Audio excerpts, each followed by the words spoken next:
annihilated entire Waffen.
SS divisions that surrendered. The few soldiers who managed to do so had very low chances of survival. If they weren't executed, they were forced to perform forced labor. The Soviets were known for not using a fair judicial system as the Western Allies did. To this day, some SS soldiers are known as missing. The executioners tried to escape punishment. During the 1946 trials, 74 SS members were accused of crimes, including the notorious cases of Joachim Peiper and Josef Sepp Dietrich. After being identified as associates of units responsible for war crimes, they were interrogated by American soldiers in Schwäbisch Hall, Germany. These members spoke several languages and had managed to escape Nazi persecution. Each of the detained Nazis ended up in different locations, but always near other colleagues. The prisoners often coordinated stories to plan their defense. At the trials, SS members testified under oath, praying that the victims' testimonies would not be third-party testimony. Concentration camp survivors, civilians who had seen their cities destroyed, people who managed to escape brutal massacres, all agreed to testify with the hope of seeing Nazi soldiers spend the rest of their lives in prison. Much of their testimony was supported by nearly 100 testimonies presented to the court, which included various confessions and explanations from the defendants and implicated their co-defendants. Only a few were given the opportunity to testify. The defendants wore uniforms with numbered identification cards around their necks. What happened in the following months and years has been the subject of study and research, becoming a topic of intense interest. The proceedings, along with the pre-trial interrogations, became highly publicized and politicized. However, the convicted SS officers claimed that the American interrogators used illegal methods, including torture, and that all their statements were forced. Hayek and the battle to rewrite SS history. During the early post-war years, the Allies implemented policies in Germany such as19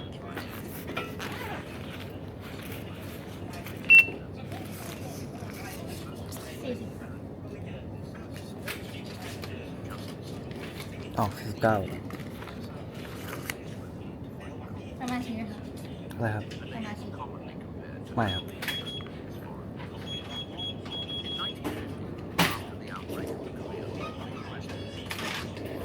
ชอบกันค่ะ This was exploited opportunistically by many former German officers who demanded the rehabilitation of the Wehrmacht. That same year, they drafted a document called the Himmerod Memorandum, which not only proposed the rearmament of German soldiers, but also demanded the release of war criminals and an end to the defamation of Nazi fighters, including those who had served in the Waffen-SS. Aware of the pressure exerted by the West German government,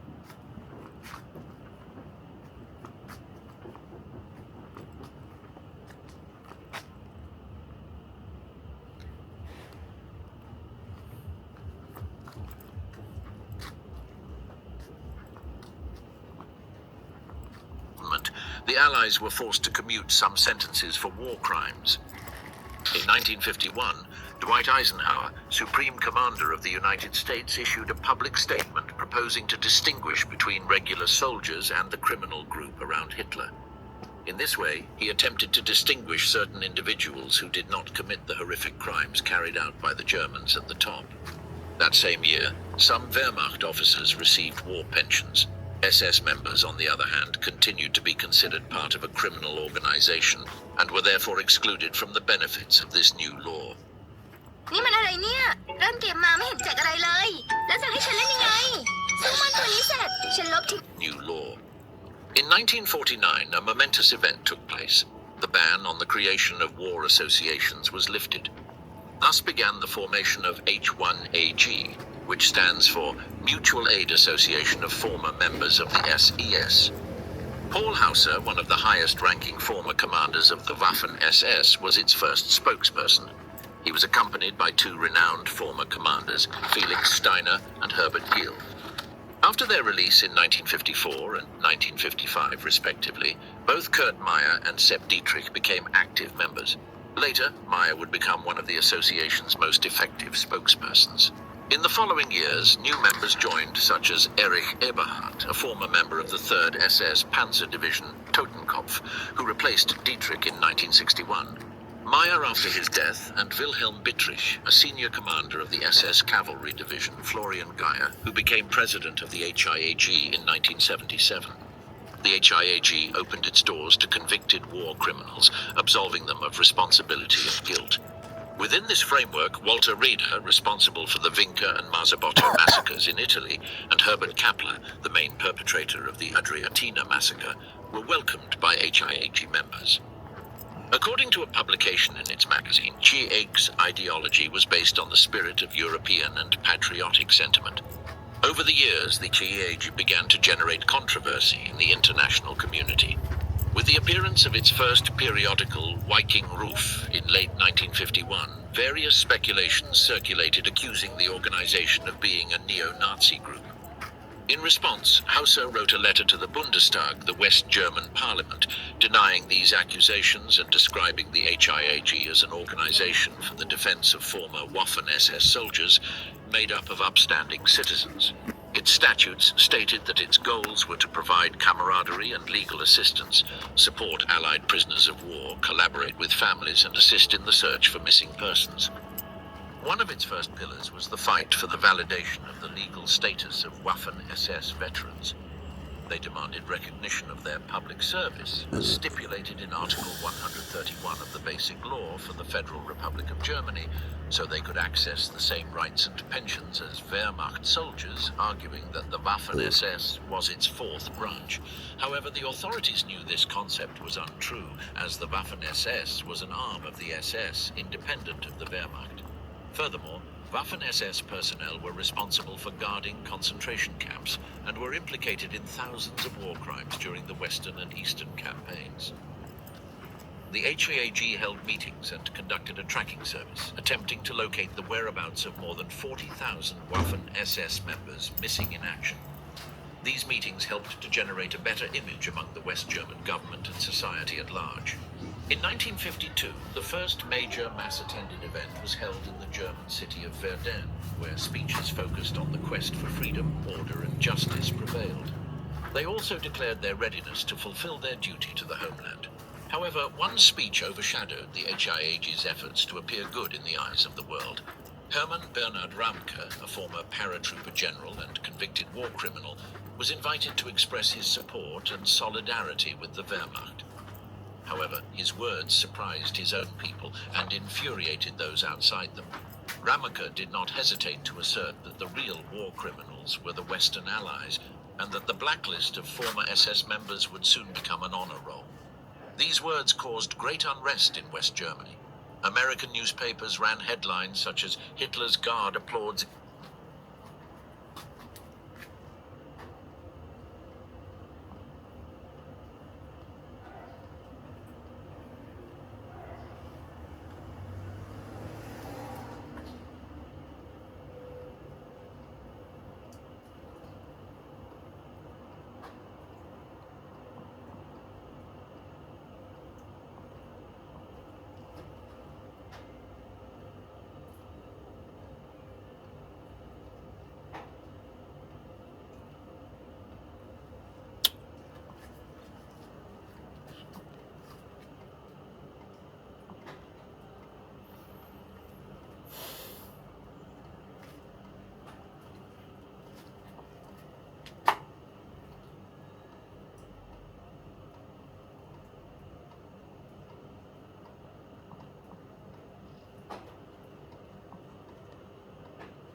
rewards its ex-chief, and agitator general worries the Allies. They also mentioned the roars of approval heard at the event, along with shouts accusing Eisenhower of being a pig and a dog. Chiang authorities attempted to calm the situation, but their attempt was in vain. The Waffen-SS Defense Association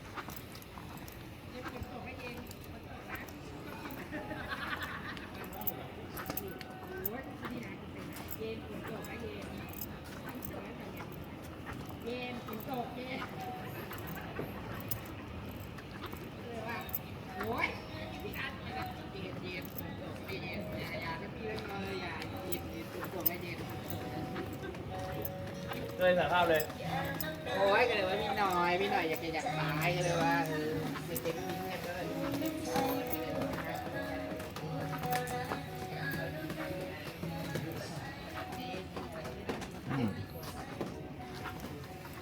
Association used the general disapproval to assert that its constituents were soldiers like all others, and that war criminals lived like prisoners of war, arguing that both categories were equal and that neither should enjoy greater benefits than the other. In agreement with other veterans groups, the HIAG called for immediate amnesty and the prompt release of war criminals in Allied captivity.